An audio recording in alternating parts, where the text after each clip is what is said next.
নবী করিম সাল্লাল্লাহু আলাইহি ওয়াসাল্লাম কিন্তু বলেছিলেন যে আখিরুজ জামান, কিয়ামত হবে না ততদিন পর্যন্ত যতক্ষণ না এমন কিছু নারী সমাজে বের হচ্ছে, নিসাউন কাসিয়াতুন আরিয়া, যে নারীরা কাপড় পরেও নগ্ন থাকবে। জি, আপনার স্ত্রীর কথাই বলছি, তার কথাই বলেছেন নবী সাল্লাল্লাহু আলাইহি ওয়াসাল্লাম, নিসাউন কাসিয়াতুন আরিয়া। আপনার বোনের কথাই বলছি, আপনার মেয়ের কথাই বলছি, কাপড় পরেও নগ্ন থাকবে। ব্যাখ্যা আমার কাছে জিজ্ঞাসা করার দরকার নেই, আপনিই ভালো জানেন। মহিলাতুন মামেলাত, নিজেও আকৃষ্ট হবে, অন্যকে আকৃষ্ট করবে। আল্লাহ রাসূল বলছেন এরা জান্নাতের গন্ধ কখনো পাবে না, যদিও বা জান্নাতের গন্ধ 40 বছরের দূরত্ব থেকে পাওয়া যাবে। জীবনের উদ্দেশ্য জানে না তারা। এই নারীদেরকে পাওয়ার জন্য যখন আপনি ব্যস্ত হয়ে আছেন, তখন আপনি নিজের পায়ে কুড়াল মারছেন না, বরং কুড়ালেই পা মারছেন।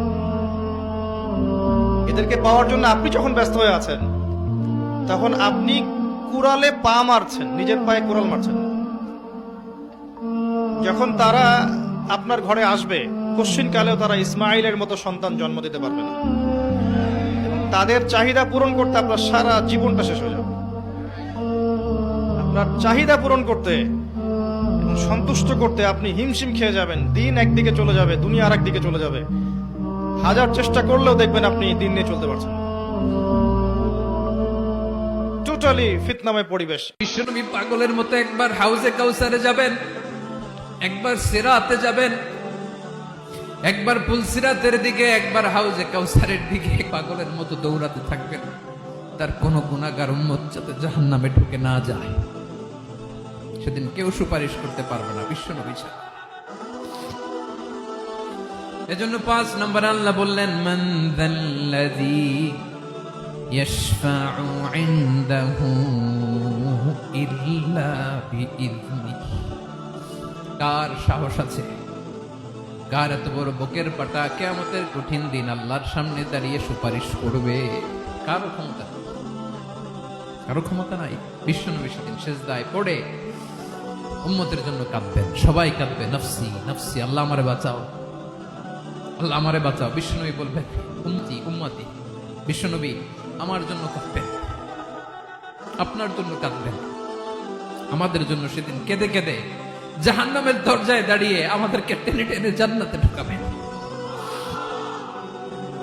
এজন্য এই বিশ্বনবীর ভালোবাসা যেন আমাদের হৃদয়ে ভরপুর থাকে। আমার ভাইয়েরা, প্রতি শুক্রবার বিশ্বনবীর উপরে বেশি বেশি যেন আমরা দুরূদ পড়ি। আমরা যখন বিশ্বনবীর সালাম দেই, দুরূদ পড়ি,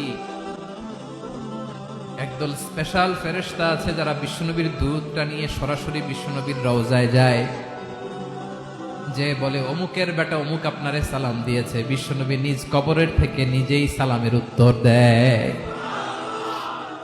বিশ্বনবীর ভালোবাসা যেন আমাদের হৃদয়ে থাকে, বিশ্বনবীর সুন্নাহ দিয়ে যেন আমাদের জীবনটাকে সাজাই, পারা যাবে ইনশাআল্লাহ। বিশ্বনবীর ভালোবাসা ছাড়া কেউ জান্নাতে ঢুকতে পারবে?